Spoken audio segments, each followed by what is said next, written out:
আসসালামু আলাইকুম। তোয়াজ মম চ্যানেল থেকে আমি সুমনা সিদ্দিকা আপনাদের আরও একবার স্বাগত জানাই আমার এই ছোট্ট চ্যানেলে। কাছে কিংবা দূরে, দেশ এবং দেশের বাইরে যে যেখান থেকে আমার আজকের ভিডিওটা দেখছেন, আশা করছি আল্লাহর অশেষ রহমতে সবাই ভালো আছেন এবং সুস্থ আছেন। সেই সাথে আমরাও আলহামদুলিল্লাহ ভালো আছি। আপনাদের সকলের সুস্থতা কামনায় শুরু করছি আমার আরও একটা নতুন দিনের ব্লগ। আশা করছি আমার আজকের ব্লগটিও আপনাদের কাছে খুব ভালো লাগবে।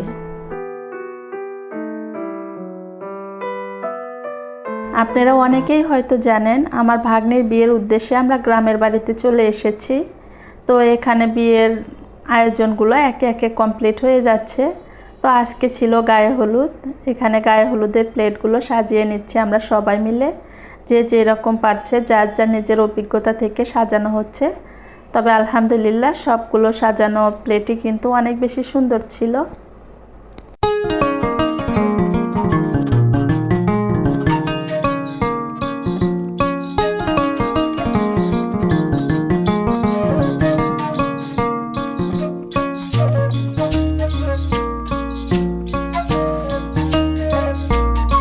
আমরা যখন হলুদের প্লেটগুলো সাজাচ্ছিলাম, তখন কেউ একজন বাহির থেকে এসে বলছে, বাহিরে দেখো কয়েকজন কি সুন্দর নাচছে।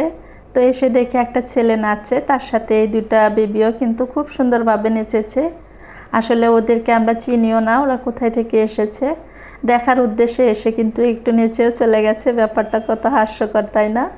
তো যাই হোক, আমাদের বাড়ি থেকে এত নাচানাচি করার কেউ নাই। যদিও বাচ্চারা একটু নেচেছে, তবে সেটা রাত্রের বেলা ছিল। তো সেটা দেখে শেষ করে এই তো আবারও চলে আসলাম কাজের জায়গায়। তো এই তো আর একটা প্লেট সাজানো হয়ে গেছে। আসলে দিন যেহেতু অনেক ছোট, এই ছোট দিনে কিন্তু কাজ করে সময়ের বরকত আনা যায় না। তারপরে এই বাজারগুলো আজকেই করা হয়েছে। তো সব কিছু মিলে একটু তাড়াহুড়া ছিল, তারপরেও যতটুকু হয়েছে আলহামদুলিল্লাহ।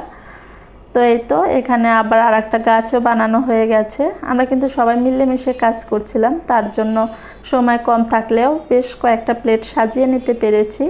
হয়তো সময় বেশি থাকলে ইউটিউব দেখে একটু ঘেটে ঘুটে অনেক বেশি সাজানো যেত, তবে যতটুকু হয়েছে আলহামদুলিল্লাহ।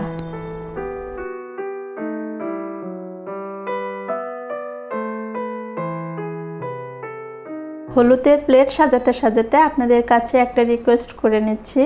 আমার আজকের ভিডিওটা যদি আপনাদের কাছে কোথাও কোনো অংশ একটু হলেও ভালো লাগে, প্লিজ একটা লাইক দিতে ভুলবেন না।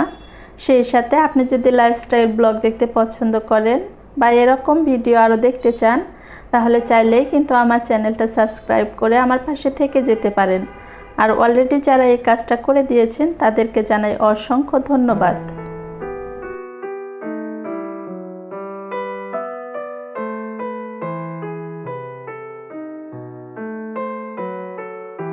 আমরা যেহেতু ফ্যামিলির কেউই ক্যামেরার সামনে আসতে অভ্যস্ত না বা পছন্দ করি না বিষয়টা, এর জন্য কিন্তু হলুদ মাখানোর যে অংশটুকু ছিল সেটুকু আমি স্কিপ করে দিয়েছি, কারণ ওটুক দেখাতে গেলে তো ক্যামেরার সামনে অবভিয়াসলি আসতে হবে। তো এই তো যতটুকু দেখানো সম্ভব ততটুকু দেখিয়ে আজকের মতো এখানেই বিদায় নিয়ে নিচ্ছি। দেখা হবে পরবর্তীতে নতুন কোনো ভিডিওর সাথে। সেই পর্যন্ত আপনারা সবাই ভালো থাকবেন, সুস্থ থাকবেন, সবাই সবার জন্য দোয়া করবেন। আল্লাহ হাফেজ। আসসালামু আলাইকুম।